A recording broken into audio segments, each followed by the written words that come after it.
ప్రస్తుతం లైవ్ లో ఒక సంఘటన చోటు చేసుకుంది. ఇక పొద్దున్నే లైవ్ లో నిఖిల్ అలాగే యష్మి వీళ్ళిద్దరూ కూడా గార్డెన్ ఏరియాలో కూర్చున్నారు.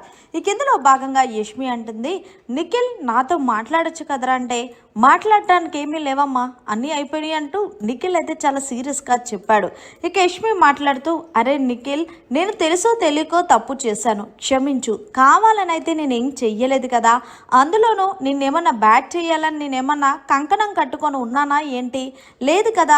ఎవరో వచ్చి ఏవో అన్న మాటలకి నువ్వు నా మీద చూపిస్తావేంట్రా కోపం అంటే, దానికి బదులుగా నిఖిల్ ఏమన్నాడంటే, వాళ్ళే అన్నారు మాటలు, కానీ నేను నిఖిల్ వల్ల ఎప్పుడూ సఫర్ అవ్వలేదు, నిఖిల్ నన్ను యూజ్ చేసుకోలేదని ఒక్క మాట నువ్వు మాట్లాడావా? లేదు కదా. అందుకే నాకు బాధ అనిపించింది. నేనేంటో నీకు తెలుసున్నే సరే నువ్వు మాట్లాడకుండా అలా మోగదానిలా నుంచున్నా చూడు, అది బాధ అనిపించింది. అలాంటప్పుడు నేను ఎందుకు నీతో మాట్లాడాలి అంటూ ఎదురు ప్రశ్న వేశాడు నిఖిల్ యష్మికి.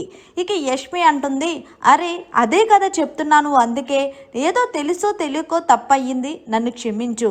నాకు తెలిసి నేను ఈ వారం వెళ్ళిపోతానేమో అనిపిస్తుందిరా. మహా అయితే ఈరోజు రేపే, ఇంకో 2 రోజులు, ఎలాగో ఎల్లుండి వీకెండ్ కాబట్టి ఖచ్చితంగా వెళ్ళిపోతాను కదరా. ప్లీజ్ రా, నువ్వు నాతో మాట్లాడరా, నాకు ఏదోలా అనిపిస్తుంది అంటే నిఖిల్ అంటున్నాడు, నువ్వేమీ వెళ్ళవు కానీ ఒక్కటి చెప్తాను యష్మి, ఎప్పుడైనా సరే నీకు మంచిగా ఉన్నప్పుడు మంచిగా మాట్లాడి, నీకు నచ్చలేనప్పుడు నచ్చలేనట్టు మాట్లాడటం కాదు.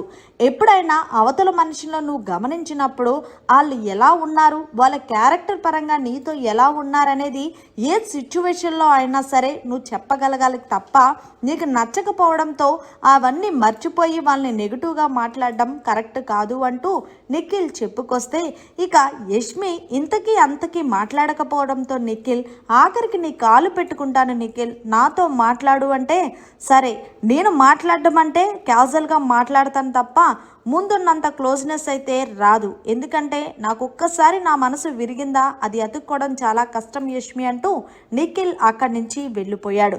దీంతో యష్మి తనలో తను బాధపడుతూ, బిగ్ బాస్ నేనే తప్పు చేశాను, అందరూ బాగానే ఉన్నారు, ఒక మంచి ఫ్రెండ్ కావాలనుకున్నాను, ఆ మంచి ఫ్రెండ్ని కాలేకపోయాను, సర్లే ఏది జరిగినా మన మంచికి అంటారు కదా పెద్దలు అంటూ యష్మి తనలో తాను బాధపడుతుంది.